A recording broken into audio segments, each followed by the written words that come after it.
Ok, bonjour les gars. Aujourd'hui, on va apprendre à créer des listes. Donc, comment se présente une liste en Python? Je vais vous montrer quelques exemples de listes. Ensuite, nous allons aborder d'autres notions, comme par exemple les méthodes appliquées aux listes, un peu comme la séance dernière concernant les chaînes de caractères. Donc, ici, par exemple, je prends ici, je prends cette variable, ma liste égale, je prends 2, virgule, h, virgule.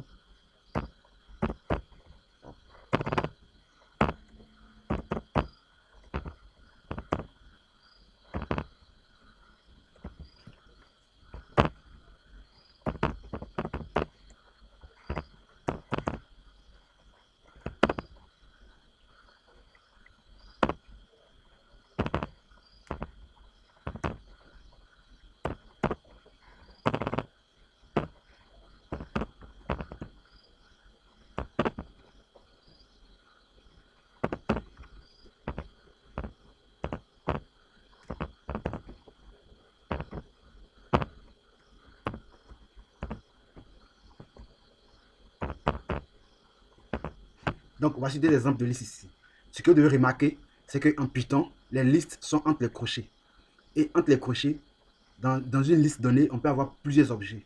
On peut avoir plusieurs types d'objets. Par exemple, quand nous prenons la première liste, nous avons 2 qui est, qui est un entier. Ensuite, nous avons H qui est une chaîne de caractères. Nous avons pomme qui est aussi une chaîne de caractères et 25 qui est un entier. Donc, dans une liste, on peut retrouver toutes sortes de, de, d'objets. D'accord? Tout type d'objets, on peut retrouver dans une liste. Dans la deuxième liste, et dans une liste, on peut même retrouver encore une liste dans une liste. Comme dans le deuxième cas, nous avons 45. Je vous ai dit que quand un nombre entre griffes, c'est considéré comme une chaîne de caractères. Donc ici, nous avons 45 qui est une chaîne de caractères, nous avons mot qui est une chaîne de caractères, et nous avons une liste d'objets qui est un élément de la liste. On a aussi 24 qui est un outil, on a 3,6 qui est aussi, et je reviens aussi sur une chose, virgule en programmation, les virgules, on met point, puisque c'est en anglais, anglais point, c'est virgule quoi. Donc ne faites pas, faites beaucoup la différence entre les virgules et aussi les points. Point, c'est virgule en anglais. Donc on a 3,6 qui est flottant, qui est une variable qui est flottant, ça veut dire que un réel flottant, un nombre à virgule, et on les appelle des flottants. Donc voici les deux types de listes que je vous propose. Donc les listes sont toujours entre crochets et tout ce qui va avec, tout ce que j'ai expliqué, constitue une liste. Maintenant, dans la deuxième étape, comment accéder aux éléments d'une liste. Comment accéder aux éléments d'une liste? Donc je prends par exemple la première liste, je vais commenter.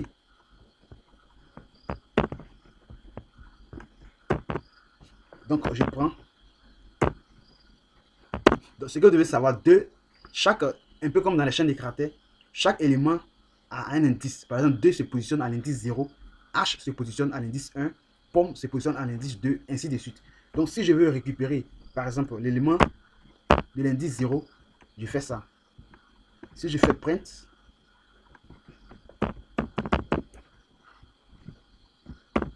affiche-moi l'élément de l'indice 0.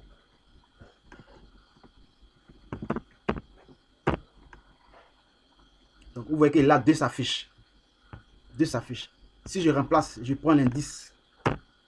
Si je prends l'indice 3, 25 s'affiche parce que 25 se positionne à l'indice 3. Maintenant, je peux simplement remplacer. Donc, voilà comment on fait pour parvenir à un élément dans une liste. C'est en fonction des indices. Maintenant, comment modifier une liste? Comment modifier une liste? Il y a plusieurs manières pour modifier une liste, ajouter ou retrancher, insérer, ainsi de suite. Nous allons utiliser ou bien supprimer aussi. On va avoir des méthodes appropriées pour pouvoir effectuer ces tâches. Donc, la première manière, voilà la première manière ici. Qu'est-ce que je fais? Je dis que il faut remplacer l'élément de l'indice numéro 1 par, par Mariam. D'accord? Et je finis, je fais print ma liste. Donc, je vais réafficher ma liste. Et vous allez voir que l'élément de l'indice numéro 1 sera remplacé par Mariam. Je lance le programme. Ping. Vous voyez que ici, à l'indice 1, c'est remplacé Mariam. Donc, c'est une manière pour modifier une liste. Voici encore d'autres méthodes. Par exemple, je fais comme ça. Je vais ajouter un élément à la liste. Il y a la méthode append. Append, c'est un mot-clé anglais qui signifie ajouter. Donc, si je fais ma liste dot append,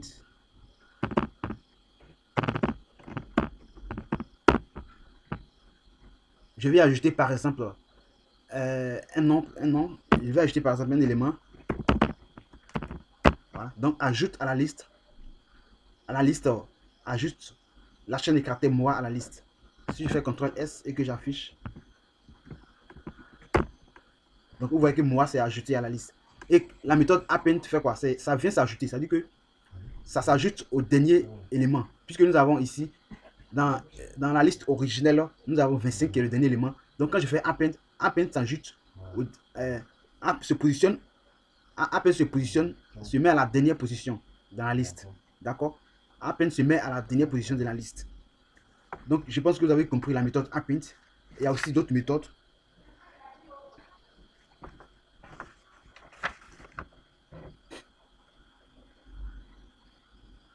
Donc, il y a la méthode insert. Comment insert se comporte? Donc, ici, insert, tu fais comment on fait? Voilà ma liste. Je fais ma liste, point, insert.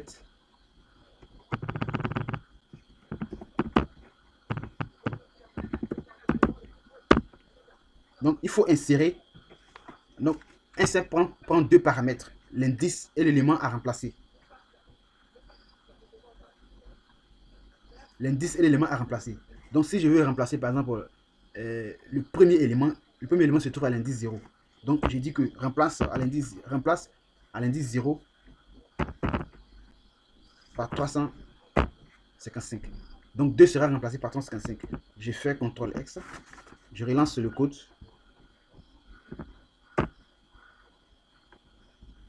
Donc j'ai dit insérer.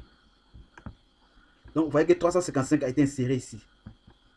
Donc, j'ai simplement dit d'insérer 355 à l'indice 0. Donc, ici, remarquez, 0 ne va pas se supprimer, puisqu'on veut insérer un élément dans le tableau.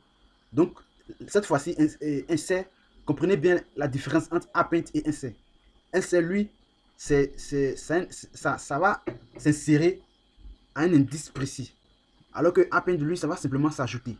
D'accord? Append, on ajoute et il se positionne, l'élément va se positionner, va se mettre à la dernière position de la liste.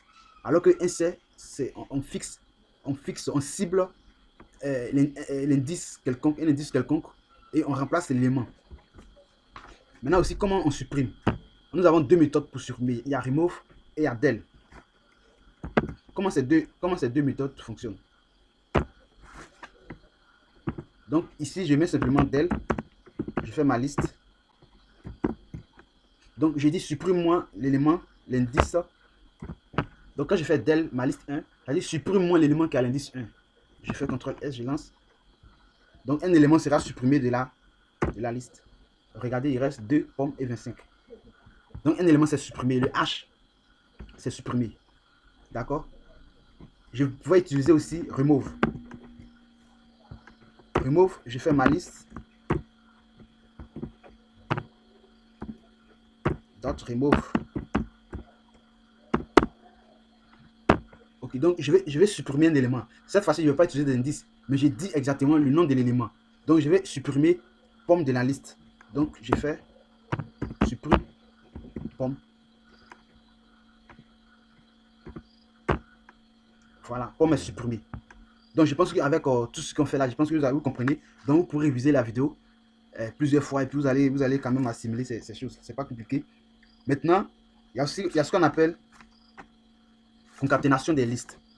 D'accord, concaténation, c'est comment faire les additions, additionner des listes.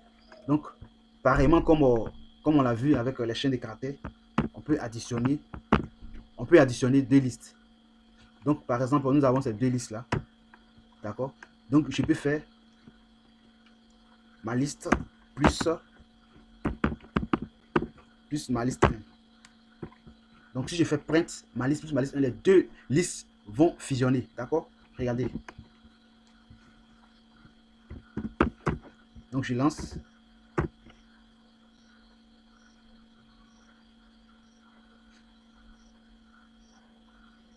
Ok, j'ai une petite erreur. On dit quoi? String index must be integer.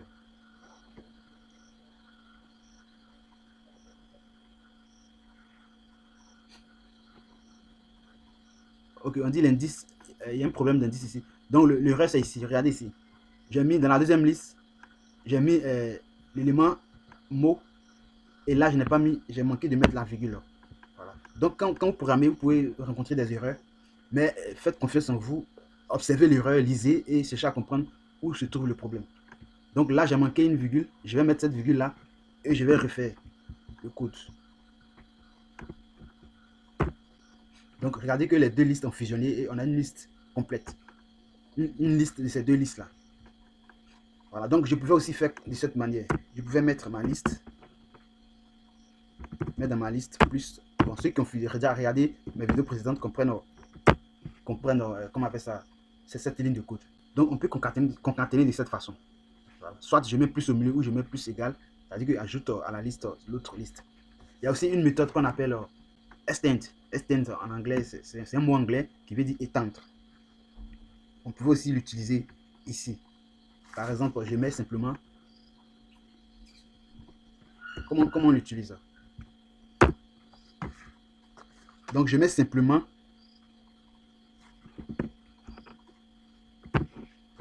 ma liste doct extend. D'accord? Ma liste 2.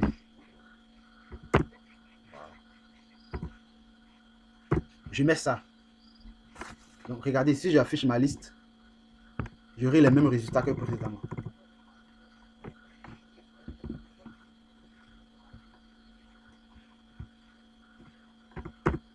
Voilà. J'ai les mêmes résultats que précédemment. Donc je pouvais concaténer à mettre plus ou bien mettre la méthode extend. Donc on a vu ici comment supprimer les éléments aussi également.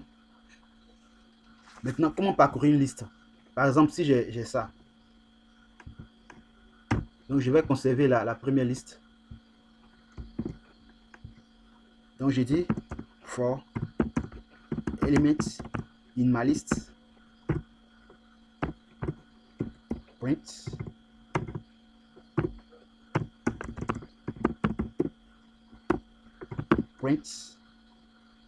element. Voilà. Donc pour tout élément que je vais prendre dans la liste, affiche-moi l'élément.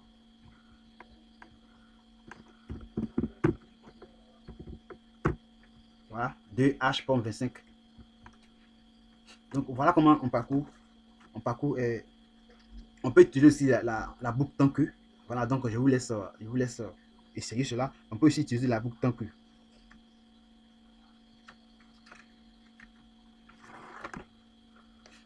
Maintenant aussi, il y a aussi, ici par exemple, on affiche les éléments. Mais comment on peut savoir si tel élément est à tel indice? Parce qu'il y a des projets où on a vraiment besoin de savoir tel élément se positionne à tel indice, tel élément se positionne à tel autre indice. Il y a la méthode, il y a la fonction énumérate qui facilite la tâche, qui permet. Donc, je mets for i element in.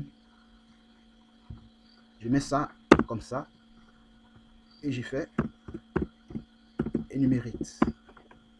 Voilà. Et j'ai fait F.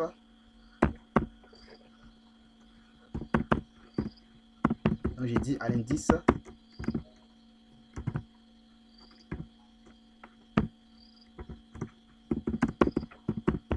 se trouve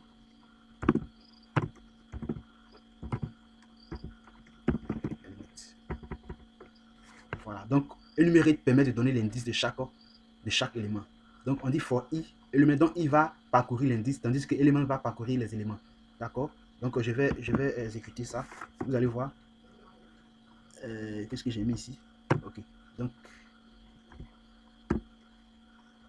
à l'indice i se trouve tel élément.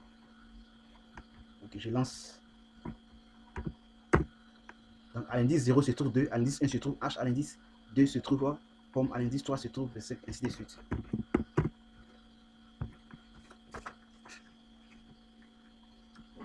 Maintenant, je vais vous montrer quelque chose.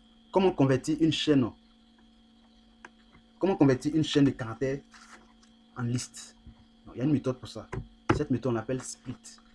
D'accord? Split. Et split, bon, c'est anglais, ça veut dire séparer, voilà, quelque chose comme ça. Donc ici, par exemple, si je mets ici, si je mets dans chaîne, égale,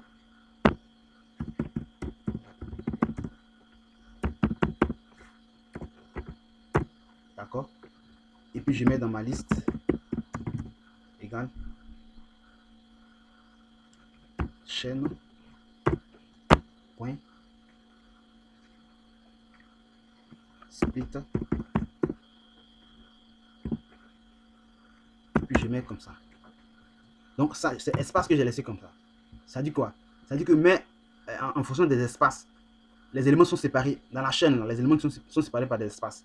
Donc, il faut les éléments qui sont séparés par les espaces, il faut les regrouper dans une liste en fonction des espaces. S'il y avait 3 espaces, on allait voir que chaque élément va se positionner. C'est-à-dire que lui, il va les séparer par les espaces. D'accord? Puisque nous, on a référencé, on dit que l'espace est considéré comme, et c'est ce qui est considéré comme la séparation. Donc ici, dans split, ce qu'on met dans split, ce que nous mettons dans split ici, là, ce que nous mettons dans split, Python va reconnaître cela comme étant la séparation. D'accord? Comme on a mis l'espace, donc l'espace va considérer la séparation. Donc si je fais print, ma liste, on va avoir une liste. On va avoir une liste. Ok, indentation error. D'accord? Il y a un décalage ici. Donc erreur d'indentation. C'est ce qu'on appelle erreur d'indentation. Si les choses ne sont pas alignées dans l'ordre, voilà, il y aura problème. Étape. Donc vous remarquez qu'on a une liste ici. D'accord? Donc mais maintenant, comment passer d'une liste à une chaîne de caractères? Il y a aussi un moyen de passer d'une liste à une chaîne de caractères. Donc si je prends ici ma liste égale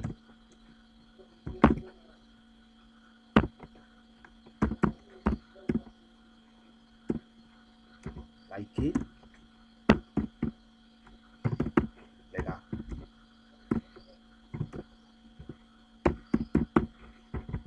Et donc ça, je vais transformer ça en une chaîne. Et comment je fais?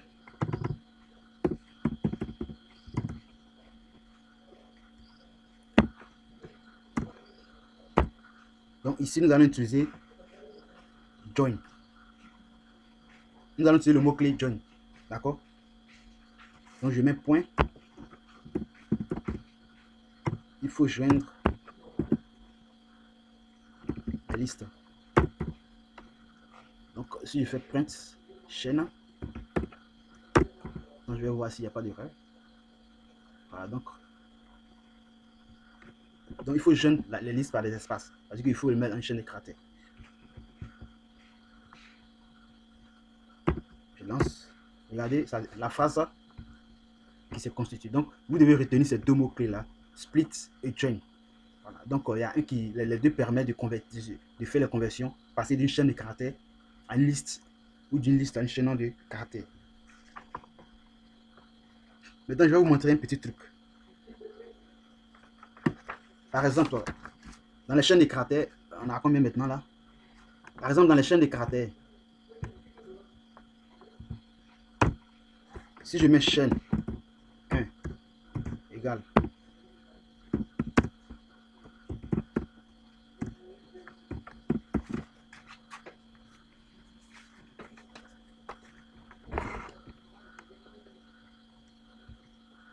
si je mets chaîne 2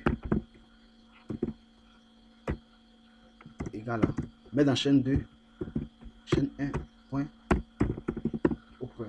Vous savez ce que ça veut dire? Ça veut dire qu'il faut transformer la chaîne de caractères en grand caractère.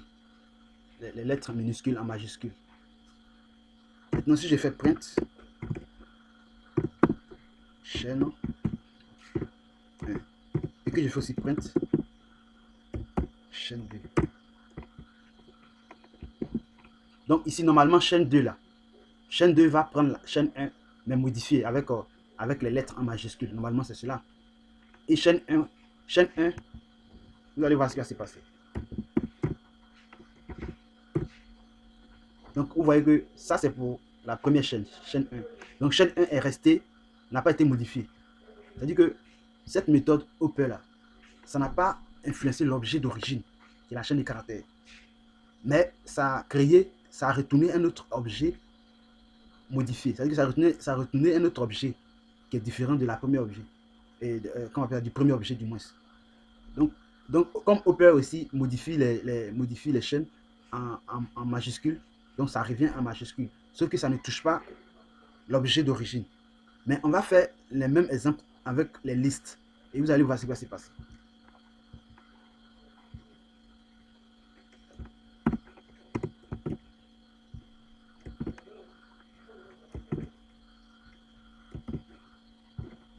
Donc, je mets dans liste 1.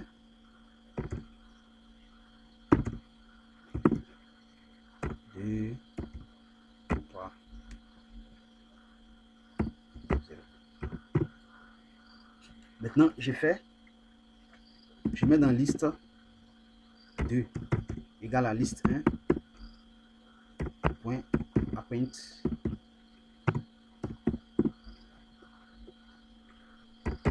21. Donc, vous savez ce que ça signifie. Il faut ajouter 21 à la liste 1 et capture cela dans la liste 2. Regardez, je vais afficher les deux listes. Point liste 1. Point liste 2.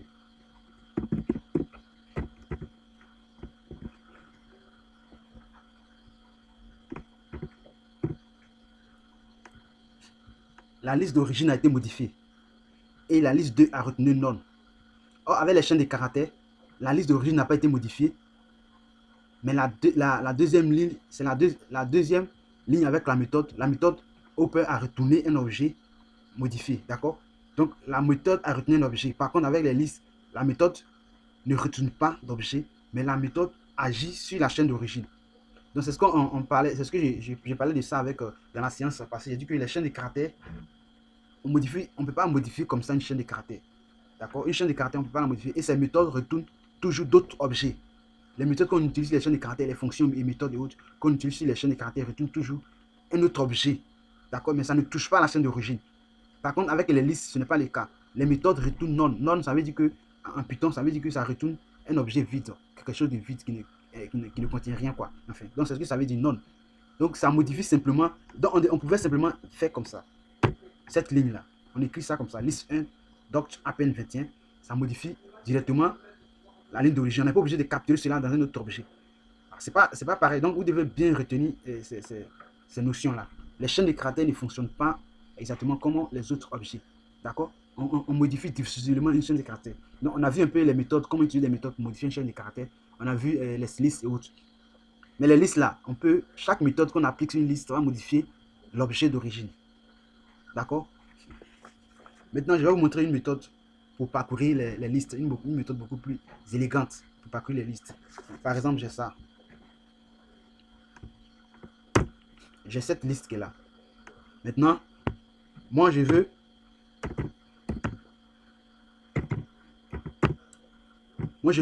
cette liste qui est là. Moi, je vais élever chaque élément au carré. Je vais élever chaque élément au carré. Qu'est-ce que je fais? Je fais ça. Regardez bien. Je dis nombre for nombre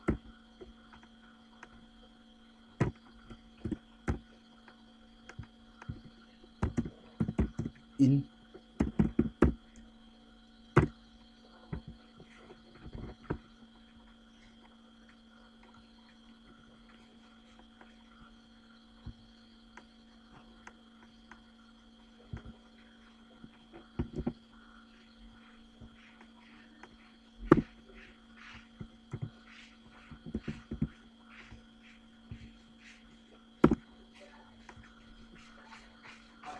donc je fais print, je vais afficher ça.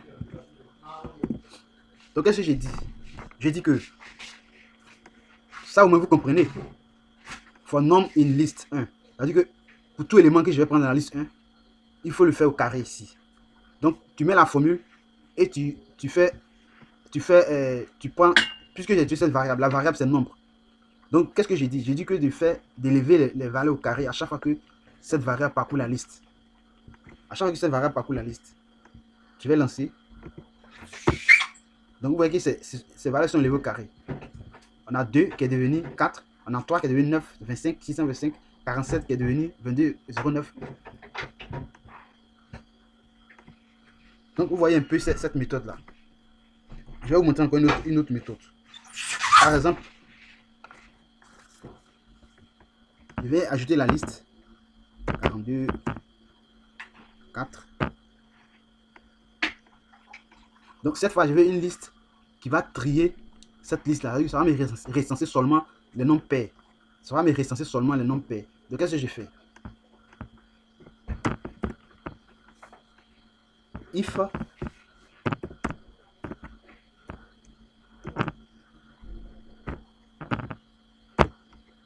donc, je veux seulement les éléments. Je veux seulement les nombres pairs. Donc, on peut mettre même une if là-dedans. Je fais CTRL S. Donc, c'est seulement 2, 42 et 4 qui vont s'afficher.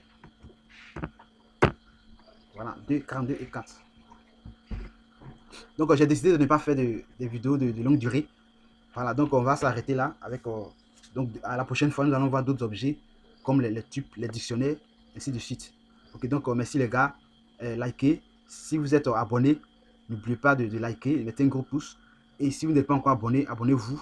Abonnez-vous parce que on va avoir d'autres chapitres beaucoup plus intéressants. Merci les gars.